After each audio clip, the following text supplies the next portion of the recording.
See you next time. Bye. Peace.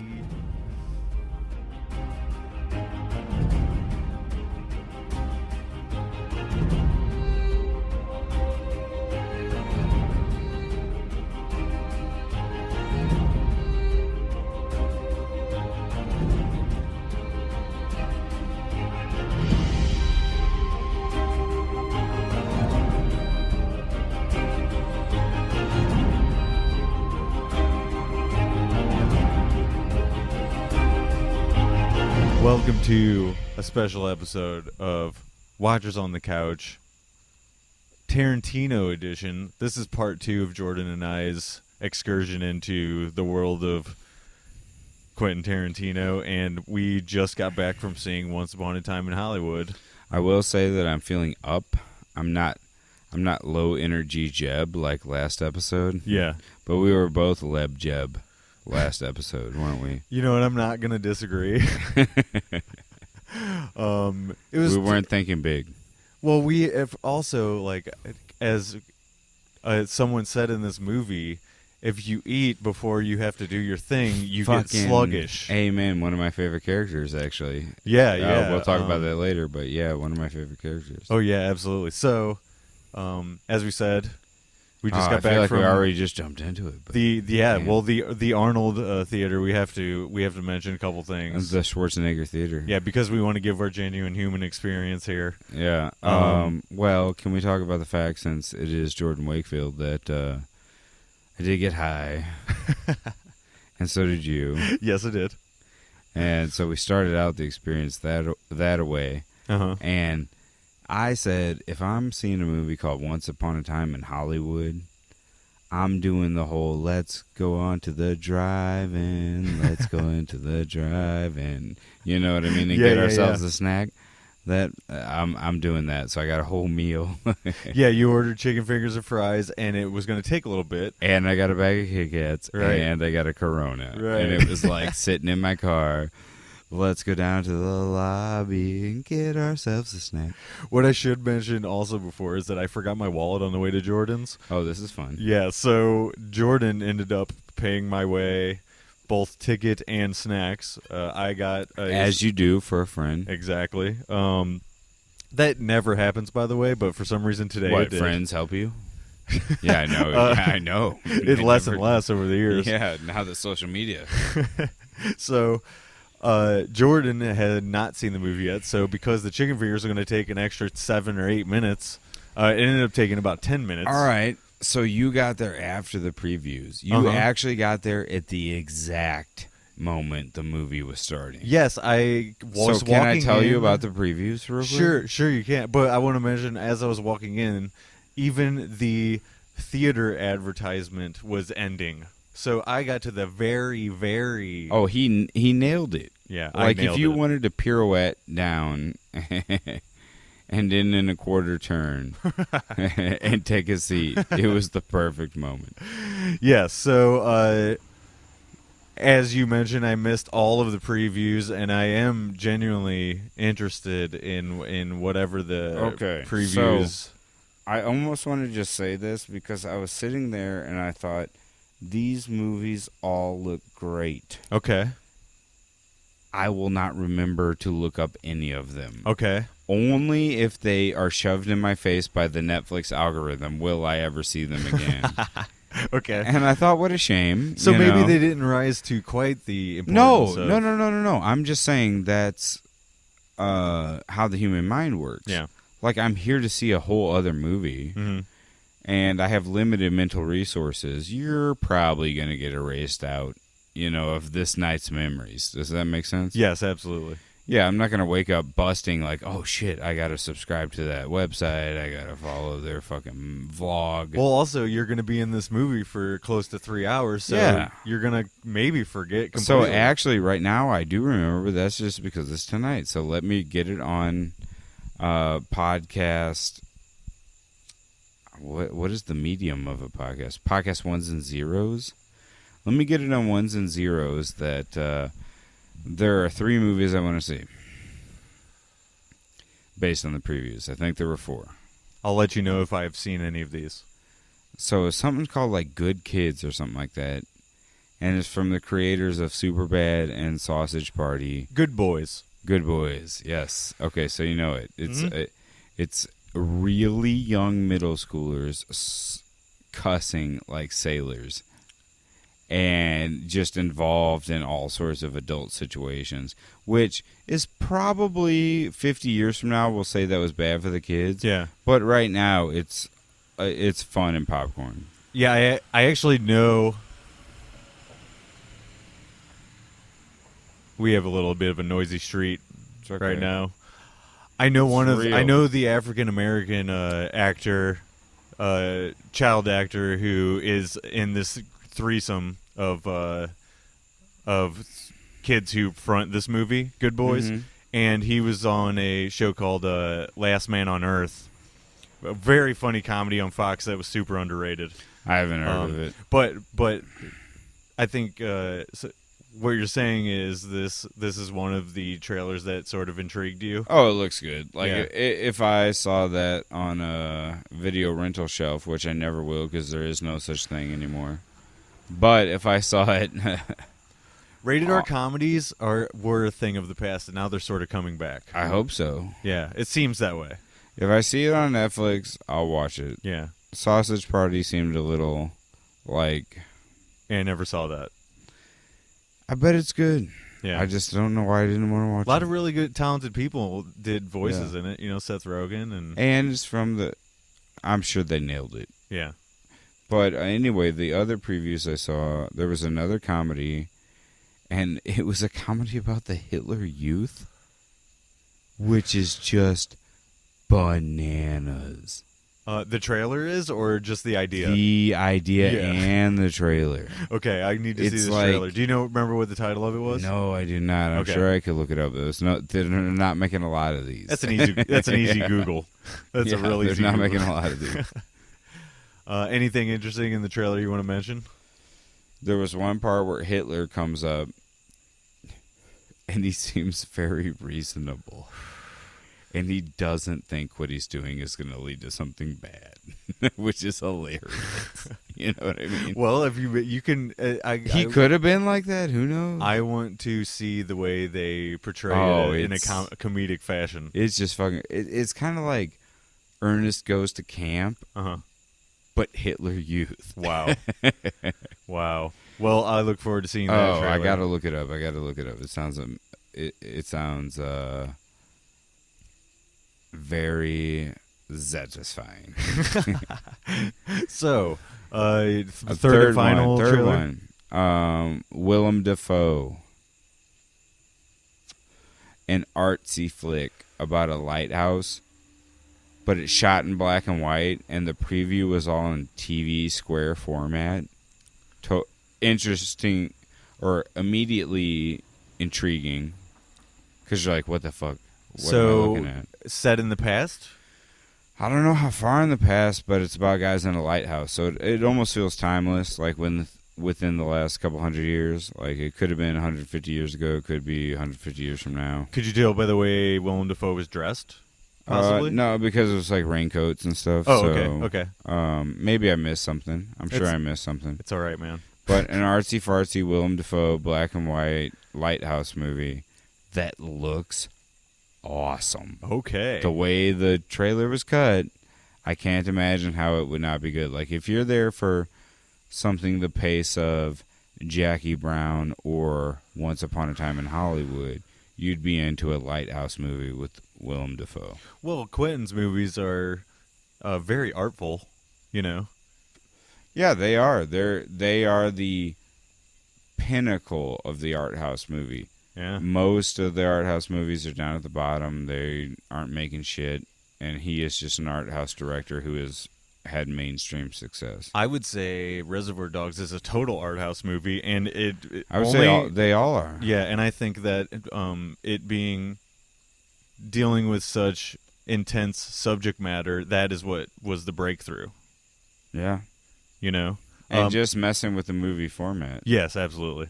So we have other cleanup to do. Yeah, that's exactly where I was going. We forgot 2 movies. All right, so you take one, I take one, because I know more about one, and you know.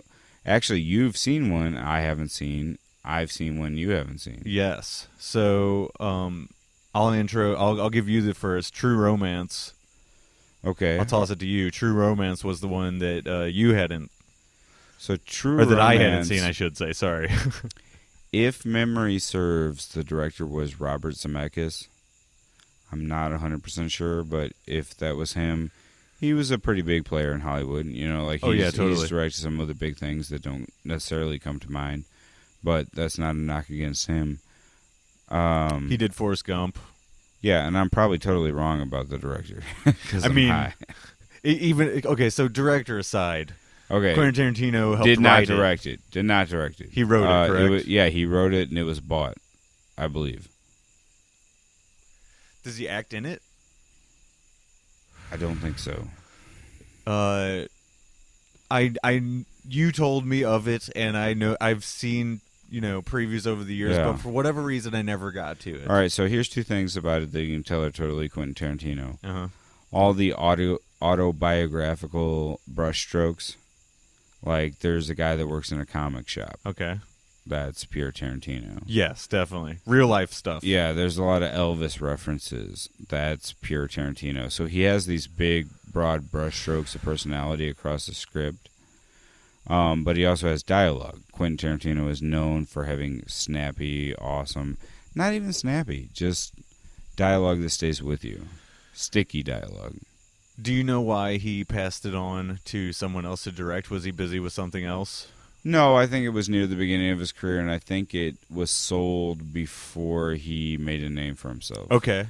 So even before Reservoir Dogs? Yeah, there was another script he sold before that. What was it? Let's see. Was it Oliver? No, that was the Natural Born Killers. It might have been around the same time. Okay. So Natural Born Killers, I don't know which one was sold first, but he wrote two movies that he never directed. Right, and that was Natural Born Killers, which Oliver Stone picked up, and True Romance. And was Natural Born Killers the other one we didn't mention? Yes. Okay. That's the one you're going to comment on, because I haven't seen it. Yes. So should I just do that then? Well, let me talk about True Romance. Oh, yeah, go ahead. I haven't really said anything about it. Just Christian Slater, great performance. One of the Arquette ladies, can't remember her name. Great performance. And just very kitschy, in some parts, like Tarantino likes it, which was awesome.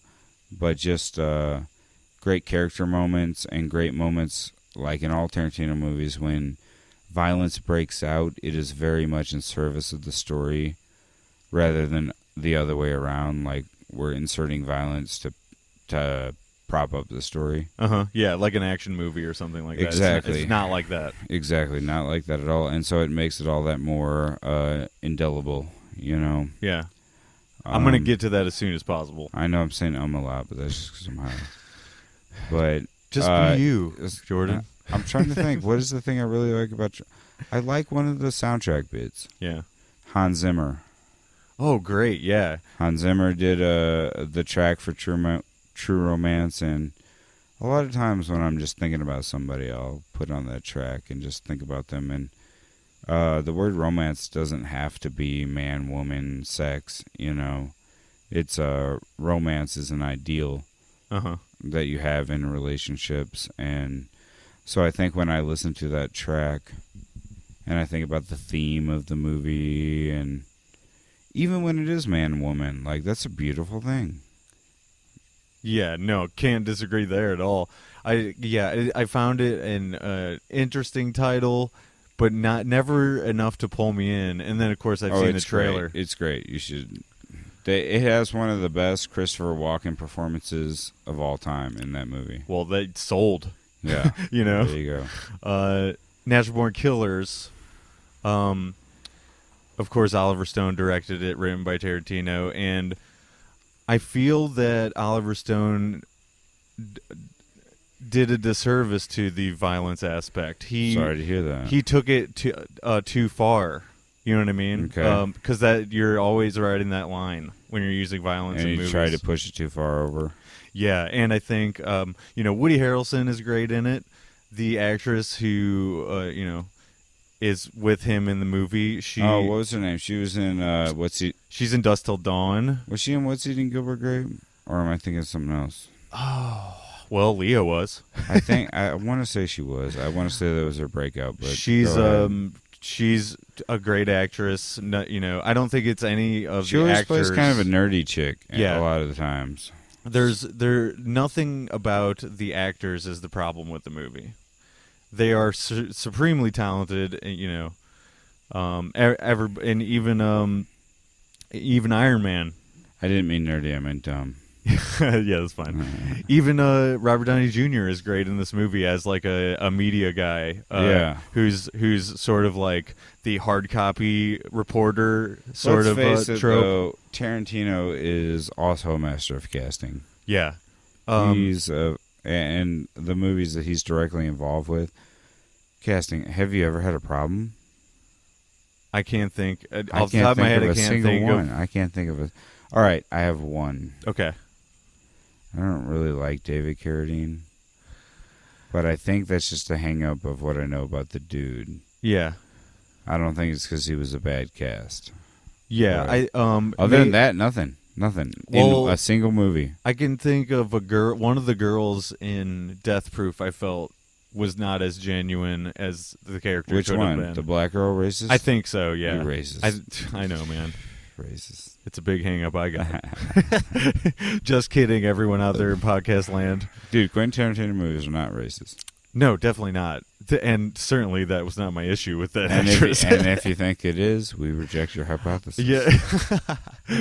Wonderful, yeah. No, I just felt like her character was not as realistic as I come to expect from Tarantino. But I feel that. But the style of that movie didn't call for that necessarily. No, it actually needed kind of those paper characters in a way. Yeah, so I think without much further ado, we should get to this movie. Let's get to it. Can I grab a beer? Yeah, you can. We have quite a bit to cover. I will hold your microphone. Sorry. This is going on the bonus show. I think I'm going to pass. Okay. Good call.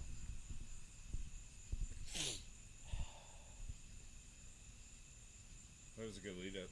Oh, yeah, we covered all bases. It's going to be interesting to talk about this movie because I don't really know what to think about it until I talk about it. You know what I mean? Hello. Get that gas out. Nice acoustics by Chris. So, let's discuss this film, shall we? Was the most unnatural way That was super unnatural. But it kind of brings us back to the 1950s and 60s, which is when this movie is set. Chris. Yeah, and if we're just gonna kind of go through the movie and not worry too much. We're gonna skip around a little bit, is what I'm trying to say. We will go wherever our tongues take us. Exactly. So we open with this very unnatural seeming interview between the interviewer, who I think he introduces himself, but I don't remember his name. Kurt Russell does the narrator's voice later in the movie. Is it him? No. Okay. It's the reporter interviewing them on the set of Bounty Law. Oh yeah, and it's very buttoned down. Yeah, it was awesome. It was So what's interesting about this movie, I think, in terms of setting, is that you're placed immediately in a very 1950s view of things, and it's black and white. Right. And then you switch to color, and you realize it's 1969. Yeah, right. And our main character is a dude that was the shit, but a decade ago. Right, exactly. 8 years prior, he was on top. Yeah. He played the hero. Exactly. Which is what you would expect from somebody that came up in black and white. Yeah. And then the industry is completely changing, and you got to deal with characters like the director is quite the character. Oh, absolutely. The director of a movie that Leo's character, Rick Dalton, is he's in especially that scene in the trailer where you get the full meal deal of what the director's all about, So what's so interesting, and if we don't address it, our jumping around will seem insane, but What's so interesting is, as Tarantino fans, I mean, you gotta be fans of film in general, I think. So, I had a film appreciation class where we had to watch, like, Citizen Kane. Yeah. Did you ever watch that movie? Yes, also in a film appreciation class. Yes, and it's like, oh, shit. There's, like, good shit. Uh-huh. Yeah, it's among, I mean, if not the best, it's among. And you have to realize that a filmmaker like Tarantino is completely influenced by that stuff. Oh, absolutely, yeah. Classic Hollywood. Yeah, he is a student of the game. So one thing I thought while I was watching this movie, and they were delivering different acting performances, and you know it's for a take. Yeah. And DiCaprio nails it, like, in the movie, in the meta movie, in the what you think about movies. Uh-huh. And you realize there's probably a lot of old actors that fucking nailed it. Like, what won Best Oscar in 1958?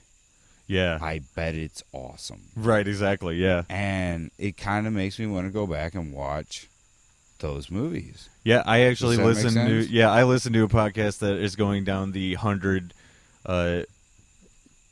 most loved movies by Turner Classic Movies, or something like, or some kind of list like that. We watched my daughter and I watched the movie Heidi. Uh-huh. And it was made like in the late 50s or late 60s, something like that. And we loved it. And I thought, dude, there were moments in that movie where I was on the edge of my seat. Yeah.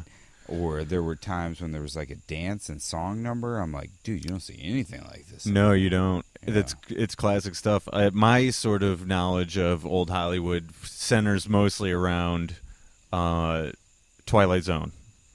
That's a good entry point. Yeah, Twilight Zone. I love I could put on any episode and enjoy watching it. So. Trying to think if there's anything else old that I really liked. Marx Brothers. Yeah. Have you ever watched Marx Brothers? No, not at all. But I know they're renowned. They're good. Yeah. Dude, they hold up. They're good. Let's talk about sort of the setup of the way this movie is structured, because you go in knowing that it's only going to be vaguely about the Charles Manson murder, right? I assumed it was vaguely about the Charles Manson murder. Yeah. I now think differently, except that in all details it really wasn't. But it was a huge underlying, like, it's sort tension of builder. Yes, it's a cloud that hangs over the entire experience, because we're going somewhere. They show you pretty early on Charlie. Yeah. And the dude that plays Charles Manson is in what? 2 takes, right? Yeah, he's barely in it. 2 camera shots, barely in it. He's his spoiler, but this whole thing's a fucking spoiler. Yeah. So if your dumbass didn't figure that out, people that come to the show know they're getting spoilers. So yeah, he's a shadow that hangs over this movie, a cloud, if you will, and the idea of him permeates throughout. He creates all the tension, actually, which I was actually thinking. If you didn't know who Charles Manson was and you didn't know that reference when they showed him in the beginning of the movie, what was that movie like for you? I'm not saying it was bad, but it might have been totally different and cool for all different reasons. Yeah, yeah. You know what I mean? Like, we can't take that Charles Manson filter off because we know. Right. And the whole Roman Polanski thing. Yeah. He did another... Damn, we're skipping all the way to the end. Well, check this out. I want to set up this at the very top. It's a A-B story movie. Mm-hmm. So you get Rick Dalton and his stuntman Cliff, played by Brad Pitt, of course, and then you get Margot Robbie playing Sharon Tate, and we sort of seldom see her husband, Roman Polanski. He's in the movie, but not a lot of speaking parts. Dude, let's just address the overall plot, and then I have a couple things stuck in my mind that I'm like, these are my main takeaways. Okay. Well, the plot is pretty expansive, so... Well, let's talk about it like that A-B. Like, it's I think it's a lot like Inglourious Bastards. Okay. Where you think, oh... there's all these weird things happening, but I know what happens in history. Right. Therefore, when what doesn't happen in history is the thing that happens in the movie, you're totally thrown. Well, then that makes you think about the title, Once Upon a Time in Hollywood. Yeah. It's a fairy tale. It is a fairy tale. And what happens is the Manson thing is set up, and it still pays off in an alternate history. Yes, very much like Inglourious Basterds. Exactly like Inglourious Basterds. And here's another thing I thought was weird.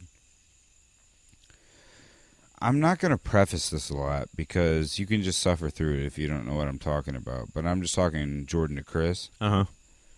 Tarantino, huge influence. You can see it in Hafu. The whole premise of Hafu 2 is Columbine, but if someone was there to fight back. Right. So it's an alternate history. Right, you know right, what I mean? right. So I lead you all the way up to Columbine, but there's this character who can murder people, and she flips on the side of the good guys and murders the bad guys. Right. Not seeing it happening. I felt like Once Upon a Time in Hollywood did that exact trick. Oh, yeah, definitely. Do you see what I mean? It plays on the tension of Charles Manson that you felt throughout. So the Manson family breaks in. They're going to kill these characters we've come to love, especially, dude. You know, well, let's go back to before they break in. The trigger where you realize it's not going to go the same way, if you know your history about that night, is that girl getting back in the car and leaving. And they go to the other house. Right. But here's the weird thing, Chris. At the very end of the movie, how do we know that those weren't the Manson? Like, it still happened. Right. You know, like one of those Quantum Leap episodes where he tries to prevent the future from happening sure, and yeah. it still happened. Good reference. Like, it seemed like when they walked into that house with Charles Manson, because wasn't he present? He was not present at that murder. He was not present, okay. I believe another murder occurred to the Folger heiress. Yeah, and she was in the movie. And I want to say that he was either there or was outside or something like that. I'd be very interested to look back and see if she was the other lady in the picture, because they did an overhead shot and there was another girl. Maybe it was the Folger. Yeah, and what's great, what you know, knowing I was probably going to see this again, I didn't want to look up the history. I like the magic of the movie. Yes, me too. And it almost played on my ignorance because I don't know what the actual body count was. Right, most people know vaguely. I remember his name, Charles Manson, and I remember her name. And then there's a couple of there's two other males. One was the hairdresser. I don't remember any other anything about him, but I remember Roman Polanski not being there and getting away. And turning into some. Well, the hairdresser, former lover of Sharon Tate guy, was one of the guys who got murdered in the house. Besides that, I don't know. Yeah, I didn't know that either. But it sets it up when they walk away at the end where you got your alternative history, but you also got kind of a huge question mark stuck in your simulation theory. Yeah, like, absolutely. did something still happen, but it was different? Yeah, because we don't know what happens to those characters after that. It's like Final Destination. Right. You know, like you cheat death once, and then it comes back in a different form. Yeah, no, I really like that idea behind that. I didn't even think about that at all until you brought that subject up. Yeah, so is that the basic plot? I mean, there are so many basically, plots. Yeah. Well, you also have... Okay, so can I throw out something, one of my thoughts? Okay, go ahead. I think it's a buddy movie. Between the stuntman and the actor, I'll say for sure. Richard Dalton and... the A story of them, yes, for sure is. The A story is you have one, and that's why I said this is layered. Yeah. So you have a foundational layer, and the foundational layer is a buddy movie, dude. Yeah, right. And it kind of like really tugged on my heartstrings in a certain way. I found... Especially the I have to let you go part. Yeah. I found their relationship in this movie to be very charming. Both of them together. I felt like they played off each other's insecurities. You know? Neither one stole the show. Yeah. No, they shared the screen very... very well for the star power that's involved there, you know? Yeah. I found myself very sucked into their stories, and I never once thought, that's Leo, that's Brad, you know? No, it was a great buddy movie, and the underlying theme, I think, is actually very sad. Yeah. Do you want one? Sure. Yeah, it's very sad, like, you know, hey, we're friends, but we can be better friends under these circumstances. It's kind of like when you have a childhood friend and you get to spend the night with them all the time. Mm-hmm. And then when you get older, it's not like they're less your friend. It's just you don't have time to be with them. Yeah, and there's a point in this movie where he has to be like, I can't afford you anymore. You're going to have to move on and find... That was so moving. I found that tremendously moving. It was a huge takeaway. So, Rick Dalton, as we mentioned before, is a sort of falling star in Hollywood, and he has Al Pacino's character, who is an agent, and he's telling him, you need to go and be the hero again. Hollywood is screwing you. Did you feel like there was a little bit of commentary on John Travolta? No, I don't think that's... You don't think there was any commentary on how John Travolta turned his career around and how Tarantino helped him in the Richard Dalton story? He's done that for multiple actors. That's what I'm saying. So that, you don't think that was there? I didn't make that connection while watching it. No. I was very... I was making it throughout the movie. It's kind of like, how are you going to... And if you achieve fame again, how will you handle fame? Now, Dalton, I don't feel like he ever got that fame, except when he was over in Europe. Yeah. And he got a wife out of it. And he came back and he kind of Americaned it up. Like, he was just like, I'm going to live in a cul-de-sac. They say, the narrator says he gained 15 pounds. Exactly. You know? Exactly. I love it. It's like the end of Goodfellas. So whenever they're giving this sort of backstory while he's talking to this agent at the restaurant, the narrator shows you a commercial he did where it was called Hullabaloo, and they played a song about the green door. Well, I wanted to comment on that. I brought it up intentionally for you to tell me about this song, The Green Door. Well, Chris, this is going to be very interesting because we recently had a conversation. In that conversation, we talked about how... Dude, you know who you really want to hang around is those friends that you run into them and through no fault of anybody's, you just haven't talked to them in a couple months and you run into them and they're up to something, right? Mm-hmm. I talked to you and you're like, I'm doing skateboarding. I said, oh, fuck yeah, you're up to something. Yeah, yeah. I'm taking on something new. I'm trying to open up a new lane, you know? Mm-hmm. Not just going through the motions of life, actually starting an adventure, you know. So I recently joined a group called Toastmasters. You ever heard about them? I'm sure it has something to do with brewing. No. No? It's a public speaking group. Oh, okay. Making a toast. Oh, okay. Yeah. Toastmasters. Yeah, trust me, when I was a kid, I thought it was about bread, for sure. By the way, I recently saw a meme. It was like, whoever the motherfucker is that said, I'm taking a bite into bread. No, cook it again. Genius. He invented toast. That's great. But Toastmasters, no, it's a public speaking group. Okay. Where you get together once a week and you have to do, like, you do a speech or you get picked randomly to speak and all this stuff. And why did I bring that up? I brought it up. The Green Door? Oh, the Green Door. Thank you. So that's what I've been up to. And I went to a meeting and we have all sorts of different members. And a lot of the members are older. And this lady, she's like 80-something probably. Yeah. From New York originally, still has the accent. Mm-hmm. And she gets up and I'm like, and she shows, she says, edit that, producer Tim. She says, I'm not practicing a speech. I'm practicing because at the St. Charles Convention Center or wherever the fuck it was, I am performing The Green Door. And I don't really sing, but I can play the guitar. So she gets the guitar and she starts strumming and she does The Green Door. And afterwards I was like, that was pretty fucking awesome.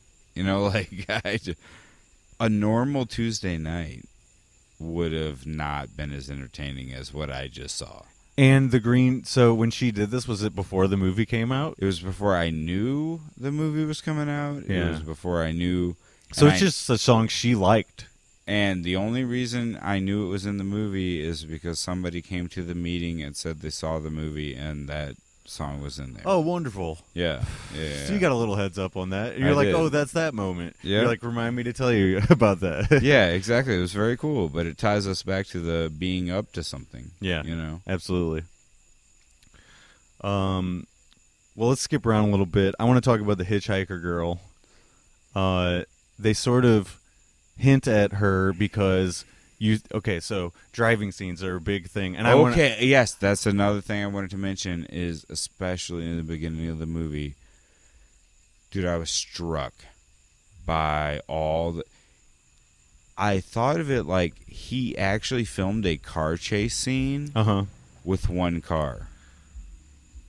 It was the car going from point A to point B, right? But it felt like a car chase scene. Does that make sense? Yeah, because a lot of car chase scenes, they have shots inside. Interior dash, you know. You hear music going. Wide shot where you see them move across the screen.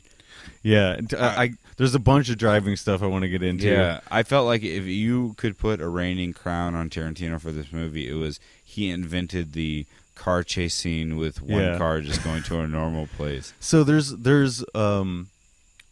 been I've heard gripes about the amount of driving in this movie, because of the length of the movie. I enjoyed it too. I think it serves many functions though. Going back to the hitchhiker girl, Cliff, the stuntman, can't just find her right away and have her take him to the ranch right away. He has to have the seed planted. Yeah, so you get the chance encounters with her the first time. It would have he's going the opposite way. It would have felt too much like a gimme. Yeah. Yeah. And Quentin Tarantino's not that guy, So second function that I feel like it serves, it shows off the scenery of the movie. Very much a set piece. Yeah. The whole movie was very much a set piece. That Sunset Boulevard strip, he redid at least 4 blocks. The time and the place was very important to this movie. Yeah. And you actually Reservoir Dogs could happen now. Right.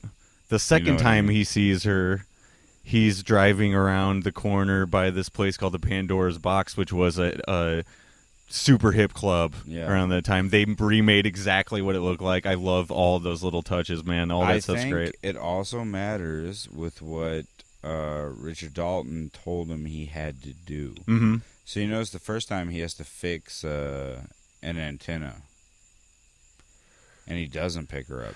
Am I right about that? Yeah, he's on the roof. Yeah, so he doesn't pick her up. He's not going her way.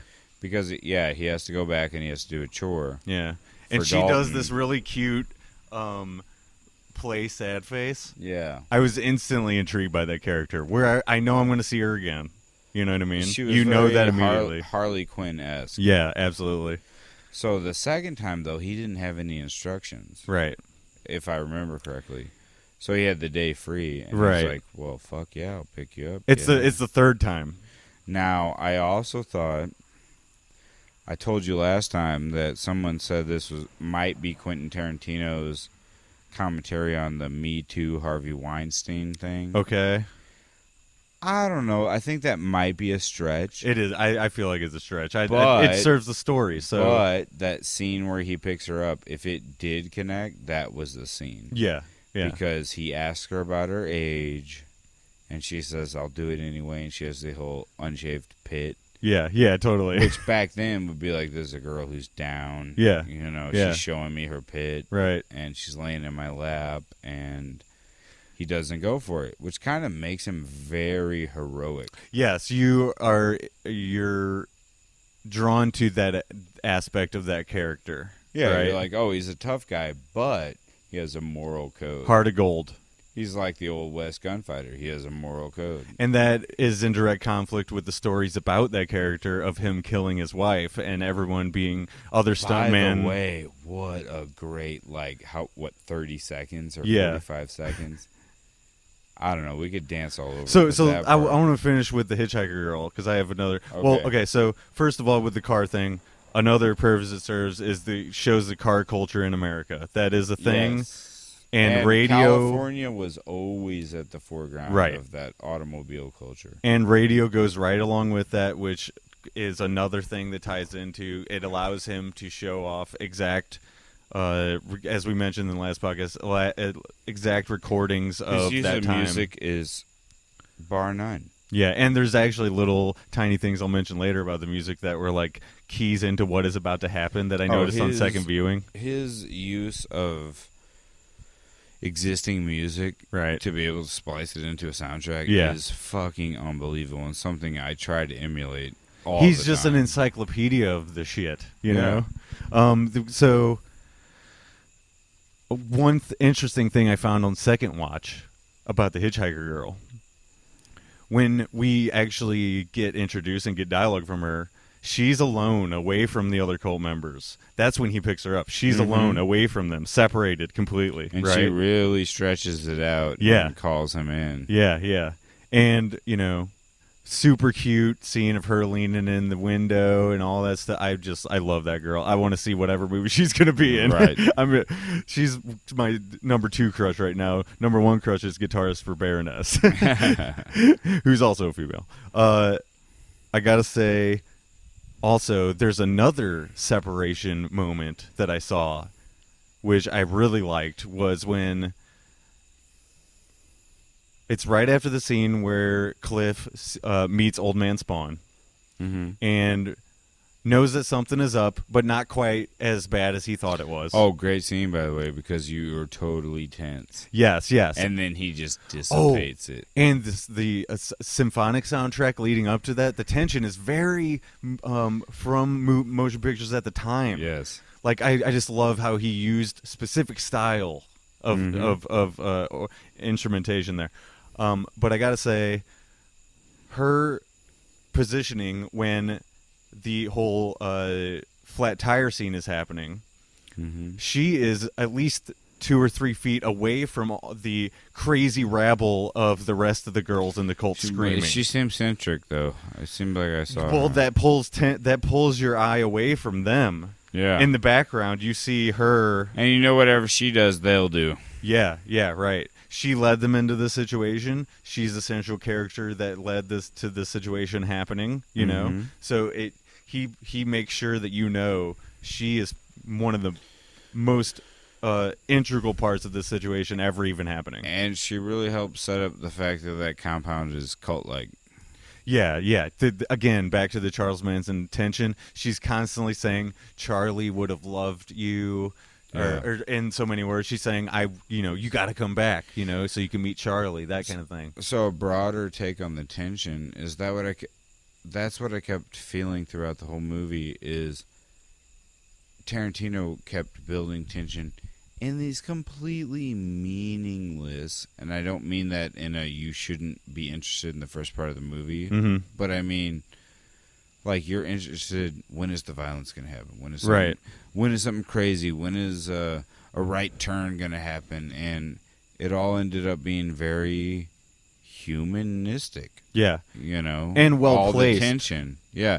And then finally, you got a taste, and that was Brad Pitt's character beating up that dude. And you think Tex is going to come down, and you're going to get another fight because you're used to action movies. Right.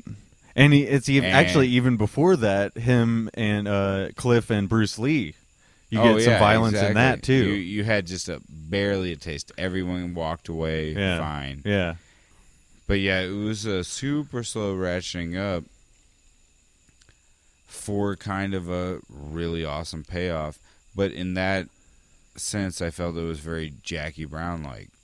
Yeah. Where a lot of stuff that was happening was mundane and super interesting. But all those super interest peaks were in service to what you knew was going to happen later. Yeah. And also building those characters and really rounding them out, and you get a really nice idea of where they all come from, their ideas about things. Let's since we're on the Bruce Lee sort of thing, I want to mention something that has come out since this movie. Almost immediately, everyone was criticizing that Bruce Lee would never have said that about Cassius Clay. And of course, there's going to be trolls crawling out of the woodwork. Even his daughter said he would never say that. What other historical characters are realistic in Tarantino movies? Right. It's a style. It's a choice. But it turns out Quentin Tarantino knew his shit. He had read many biographies. That does not surprise me. And he straight up fired right back and said, I read one of the autobiographies, and he absolutely would have said something like this, and in fact may have said those exact words to his wife, because his wife wrote a book about Bruce Lee. And the whole thing about Bruce Lee is his hyper-confidence gave him his results. I meant to say biography earlier, not autobiography. No, I gotcha. Yeah. I gotcha. But his hyper-confidence produced results that made him hyper-confident. They're not decoupled. You know what I mean? Yeah. And Bruce Lee is not your normal type of guy Sam either. used to tell me, if you think you're a bad motherfucker, there's always someone badder than you. Unless you're Bruce Lee. Oh. I love it. I loved the actor playing Bruce Lee in this movie. I thought he did an amazing job. He really carried a very long, up-close, rotating scene that, I mean, he carried a huge chunk of the movie for someone who wasn't in it. Yeah, absolutely. That's major. That actually reminds me of the Sharon Tate stuff. She was the actress who played her. Margot Robbie. Margot Robbie also carried huge chunks of screen time on her own. Yeah. And usually doing not very interesting stuff, and she did an awesome job. Yeah, I was going to mention how so she goes to see a movie that she is a co-star in, or maybe even like a bit actor in, and she's opposite one of the Rat Pack in said film. Dean Martin, and Quentin Tarantino makes the choice of, while Margot Robbie is watching the movie, he didn't superimpose Margot Robbie's face onto Sharon Tate. Yeah, they just played Sharon Tate. You saw a little bit of that, I think. Part of it was when you were in the restroom. Yeah, I like that. But it was a great moment because it shows like it's actually honoring her in a way. The Sharon Tate herself, and 100%, and also actually the way that it ended honors the memory of those people. Yeah. But see, he did both though, because Rick Dalton he was able to. He superimposed Rick Dalton into an old movie, The Great Escape. Yeah.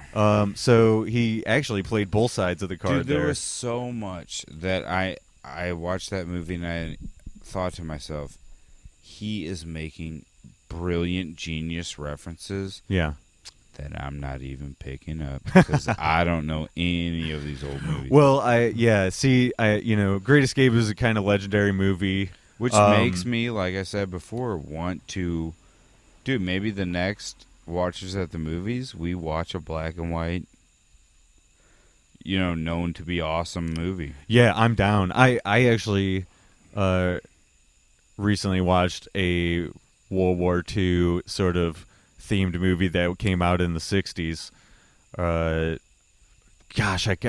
It's maybe not The Wild Bunch. It's very Inglourious Bastards-esque. Right, which is why he made Inglourious Bastards. And that would make a perfect one for us to watch. That'd be great. So let's go back to Rick Dalton for a couple moments here. I want to mention Rick Dalton's sort of fall from grace and his you see his insecurities in acting in where they're filming that Western with the guy who's the star of Justified. Yeah, and Timothy Olyphant. Yeah, he's great too. He is just a great actor. And he plays an actor very well. He fucking nailed it. He did. In a way that made him not a star. Right. Does that make sense? Yes. Not the star of the movie, and that shows a great actor because he's like, I'm here to play tennis with you. Yes. And you will look. He plays down while Leo plays way up. I really liked the choice when they're when they're showing him making these this film in particular, and a little bit otherwise in the movie, but they don't show any cameras. You just hear the director, right? And they show it once at the very end. They break that fourth wall, right. And he goes over and talks to the director, and you see all the people behind the camera. You see Dalton throw a fit after he flubs up some lines. You see him in his trailer. So let me talk about that. Yeah, totally. I feel like if you zoom out, what's really successful about this movie is he addresses that very Henry David Thoreau kind of thing. The most men lead lives of quiet desperation. Okay. Which we all want to be the top of the pyramid. We all want to be the movie star. Mm-hmm. Imagine being the movie star for like a minute. Yeah. And then sliding back down. Yeah. The pyramid. That's what we got to watch with Richard Dalton. Yeah, and you see all the steps. Yeah, you see all that, and it makes you kind of realize, like, all right, maybe my life I'm not 100% happy with, but even if I was at the top of the pyramid, I would have 20 to 30% of my life I wasn't happy with. And maybe even worse, if I was at the top and then slid down, even though I'm way higher than where I actually am now, the me who's talking, it would feel worse. Right. Do you see what I mean? Yes, yes. I still live on a cul-de-sac in the Hollywood Hills in a semi-mansion, but I feel like the lowest shit on earth. Right, yeah. Which is where I live in a subdivision. Yeah. And we're all in a constant battle to achieve this idea that we have of ourselves. It's hedonism. Yeah. And the thing is, you will adjust. Right. But when you're on the downslope, it feels just as awful to go from 10 million a year to 9 million a year as it does from going to 40,000 to 25,000. It feels right, just as awful. We're all the same. Yep. Which, when he makes his rise, and you see him nail that scene with the little girl. Oh my God! That so uplifting. It makes his story pay off so much, and we're not even to the end of the film yet. You know what I mean? No, but we kind of hit his. It's in the third act. We hit his arc. Yeah, we hit his hero moment. We also should mention Luke Perry plays a bit in this. That was his final role. I found myself a lot going, is that Luke Perry? Yeah. Yeah, but so now that you say it, I know it was. It was his final role, and what a one to go out on! Like, what do you mean final role? Did he die? Yeah, he passed away. I didn't know that. Yeah, it's kind of a shame because, actually kind of fitting because this was again a rise, right? Yeah, he was able to come in and play in one, if not the one of the most acclaimed directors of our time. Probably the. He is Rick Dalton. He was in 90210. His star fell. He came back, and he played a bit. That's why Tarantino does all these things, man. Yeah. You see the same theme all throughout the movie. That's why I said it feels like he was almost commenting on John Travolta. Yeah. I could totally see where you're coming from on that. Absolutely. Yeah. Another moment I want to mention. John Travolta. Go ahead. Go ahead. I was just going to say because John Travolta's reemergence came from him switching to play a bad guy. That was like the first bad guy he'd ever played. Yeah. And what happened?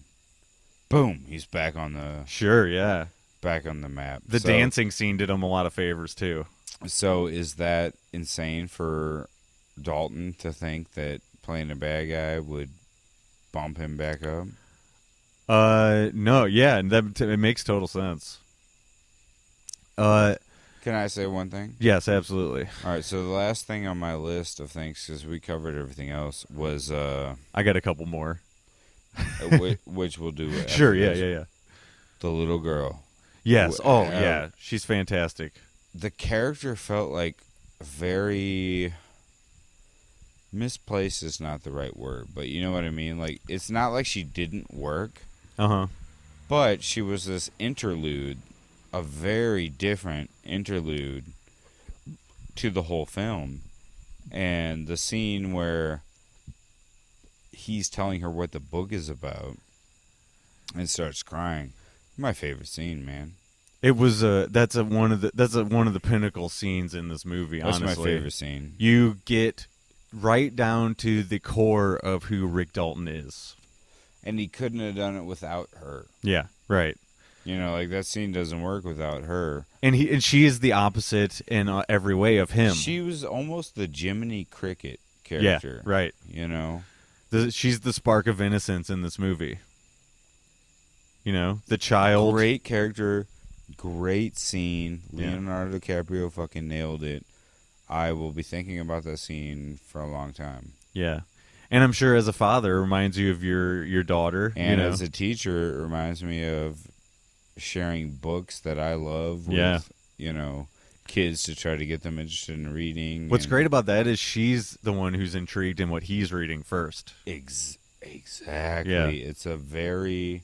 much, like I said, a Jiminy Cricket kind of character. Right. Far less impactful moment, but just something that I know Quentin Tarantino does in his free time from stories from many actors and fellow directors and stuff. When Cliff and Rick are watching his appearance on FBI, which I want to watch that show now. I kind of do, too. That show looks badass. You're watching the show with them.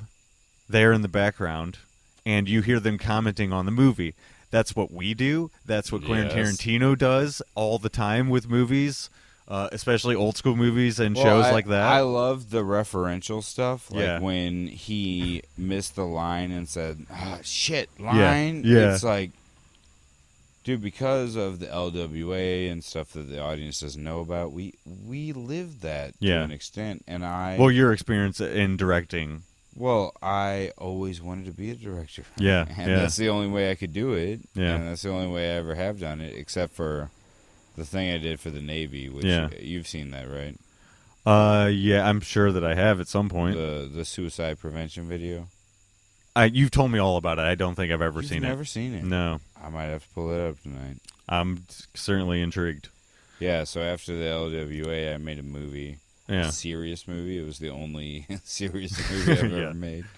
And very influenced by Tarantino. Let's just put it that way. That's great. So, yeah, little comments from them, like there's an actor who plays a policeman finding the bodies that Rick Dalton's character has shot. Yeah. And Rick is like, that guy was a dick. Oh, I wanted to talk about the acid cigarette. Oh, yeah, for sure. First of all, what a great hook, like, for me, being a psychedelic, like using psychedelics. Connoisseur. And kind of knowing what it would be like and thinking, oh, how is he going to react to this extreme situation? Mm-hmm. And the way that it was written and Brad Pitt played it, perfect, dude. Yeah. Like, it could have easily gone the other way. It could have gone into a meltdown. Yeah. But the way he played it is also totally possible. Yeah, no, he confronts the extreme aspect of what is going on with total joy. Total silliness. Yeah. This is a cartoon. He's like, are you guys really here? Yeah, this is a cartoon. He's like, I'm as real as a donut.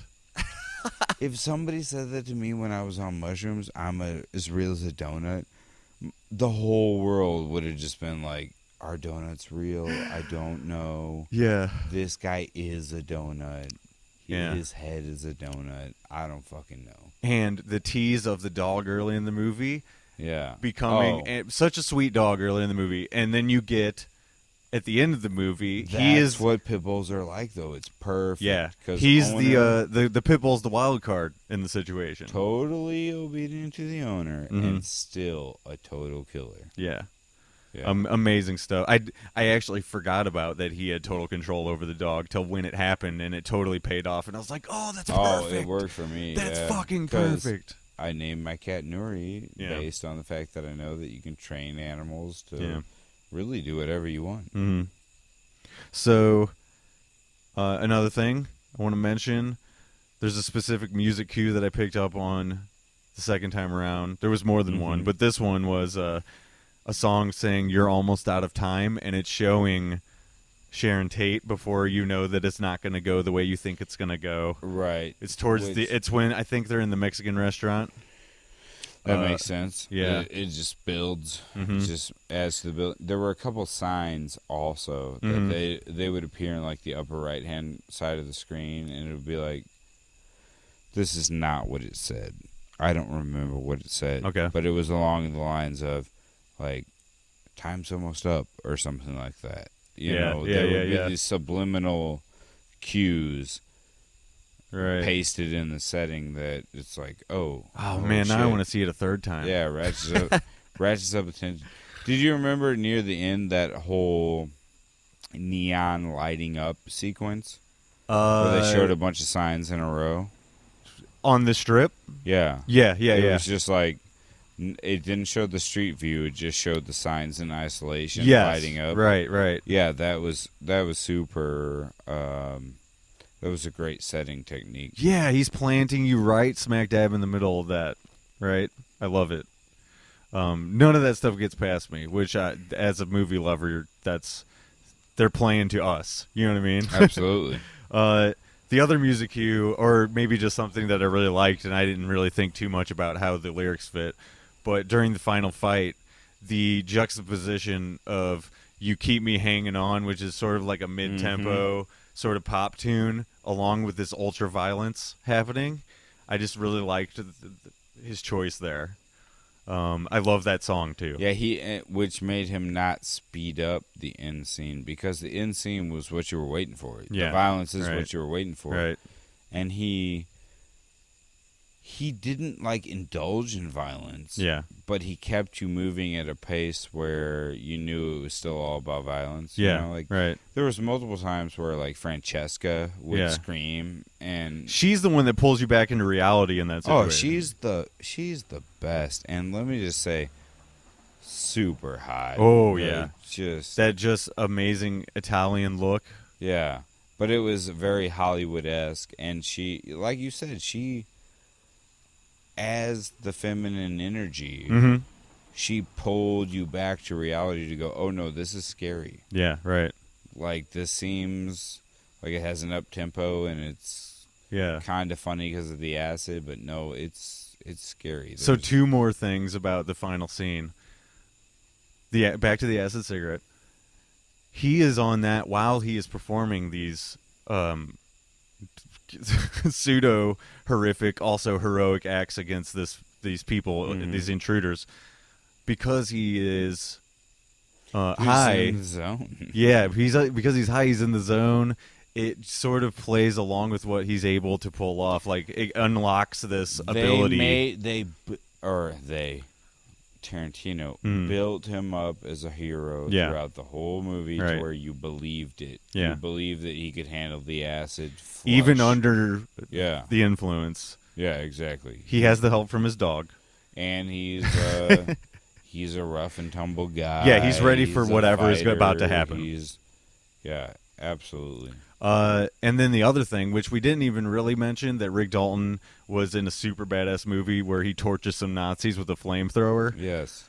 Turns out that super early in the movie scene, like, it's when the he's callback. That's the the callback all the way at the other end of the movie is the flamethrower. Just like a comedian that ends his last joke and tying it into a joke that happened in the first 5 minutes. Fucking awesome. Yes. So, and it pays off. It makes them suffer even further when you think they couldn't suffer anymore. And it doesn't even have to be believable. Right. Because the entire concept is unbelievable. Because you're just bought in. And he even made the reason it hits, I think, as well, as he makes a joke about the flamethrower earlier. He's like, "Is there any something we could do about this heat?" Mm-hmm. He's like, "Rick, it's a flamethrower." And you want him to win. Right. You don't want to see Francesca survive and Cliff be the hero and Dalton fail. Right. You want him to have his moment. And he only gets one. And it's a helpless girl in a pool, technically. Yeah. but it's a hero pop. Well, she WWE style, you know what I mean? She still has the gun in her hand, though. Yeah, so not completely, but for all intents and purposes, about to die in that pool. It's still a McMahon, you know, turn where you're like, torch that bitch. Did you notice the guy behind me who was laughing a lot throughout the movie? No, but we should talk about how that movie had a lot of laugh out loud audience moments. Yes. I mean, peppered throughout, really. I found myself laughing even on the set. I knew when the jokes were coming, and I still laughed. Yeah, exactly. I think some of his were uncomfortable laughing, and then I found towards the very end, when that stuff was happening, the final stuff, that she was laughing uncomfortably, and he was laughing for a different reason. For real, yeah. So I see, that's why you go to movies, man. Sometimes, that's awesome. Sometimes when the audience isn't distracting and you just enjoy it along with them, it makes it that much better. For sure. And I thought we had a good audience. I started I tried to start to clap at the end, and it caught on about a little bit, yeah. 30% of the people. And this is a month into the run. 60% of the people that just stick up their ass. Do you think any of those people were return viewers like us, or like I was? Maybe some, but probably just most are just like dull people in general. They're not passionate to see. They're like, oh, Friday night, Saturday night, Saturday night in Arnold. What else we gonna do? What do we see? I don't see. So before we wrap up, I don't see rated R movies. Once upon a time, man. Hollywood, stupid. Stupid ass. I fucking always have to go. Hollywood. Once upon a time in Hollywood. Okay. I bought 2 tickets for Once Upon a Time. Before we wrap, because I don't want to wrap on that. We have to talk about Red Apple cigarettes. Oh, okay. That the after credit scene, I almost got up to go use the bathroom right away on first viewing. I was my dad had already seen it. He was already on his second, and that was opening week. Wow. So my dad is a mega fan of movies in general. It isn't necessarily a Tarantino thing, right? Although he is a Tarantino fan. That's cool. He gave me the tip, hey, let's wait a minute, you know. And the commercial of Rick Dalton back in his Bounty Law days selling cigarettes that are the least burning on your throat. Well, you could tell that Tarantino was doing hyperbole there. Yeah. Like he was way exaggerating that. But what was so cool is it tied it to a very dramatic scene in his trailer where he woke up not feeling great, thought, I'll smoke a cigarette that'll, make me spruce up. Yeah, head in a bowl of ice. And it didn't make him spruce up. Right. He coughed more, and he took, I think 3 or 4 drags and then threw it down. You never see that. Right. In any other movie. You do not see a cigarette not working and someone going, bah, and putting it out. Yeah. I thought that was awesome. Leo's choice to stutter as well. We didn't even mention that. He stutters throughout. Does he? Yeah, but it's only when he's in his real life, when he's dealing with the world, when he's stuttering. Anytime he's... That makes a whole hell of a lot of sense, though. Or when he's being aggressive, he's also not stuttering. When he's yelling at the hippie kid sitting in the beater in front of his... can talk into a cell phone and not stutter. Right. So, yeah, that's realistic. Yeah, and, playing... Brandon's even told me when he's playing some kind of voice or something like that, or he puts on a voice. Yeah, no stutter whatsoever. So it goes right in line with that. Unbelievable. But right. I absolutely love the choice of the Red Apple commercial. I feel like it helped even more of a me love a movie even more. So well, what was interesting about that movie was there are so many isolated great scenes. Mm-hmm. They're not even real scenes. Right. They're the characters acting in a show. Right. There's so many moments like that where it's like, hey, that great scene from Once Upon a Time in Hollywood that had no bearing on the story. Right, yeah. it was character development, so I don't mean it didn't actually fit. Yeah. I just mean there are so many great isolated scenes, just like that Red Apple cigarette commercial. Mm-hmm. You could watch that on its own and think, oh, that was interesting and cool and well done. The movie was full of those. There's like Easter eggs everywhere. Yeah, and you could play that out of context, like as a YouTube clip or something like that. Yeah, and you could play tons of those Western movies or those spaghetti Western clips or the mob movies or whatever, or the car chases, and say, isn't this cool? Yeah, what's it from? Oh, it's a make-believe scene in Once Upon a Time in Hollywood. And the real trick is being able to edit all of that together and make it cohesive, and I feel like he really pulled it off. Facts. Both of us, super huge fans going in, but will continue to be so because even to this day, he's pulling off great movies. So I would just say, if you're going to go to see it, expect a slow burn and enjoy the slow burn. Yeah. Because you're going to get a lot of mellow hits the whole way through. Yeah, and I really hope that somebody didn't listen to this first, because it would take away a little bit. You'll be all right. It's still going to be fun. If you're a fan, you'll get to it anyways. Just like you're going to get to Inglorious, or you're going to get to Hateful Eight, and I'm going to get to True Romance. Exactly. And we'll reconvene afterwards. Thank you. Sounds like a part 3. Yeah, exactly. And well, maybe even part 4 after we do The Dirty Dozen. That's the name of that movie I was trying to think of earlier. That's a fact. Yeah. Okay, so with that, we'll say goodbye, everyone. Goodbye. Ciao. Bambino.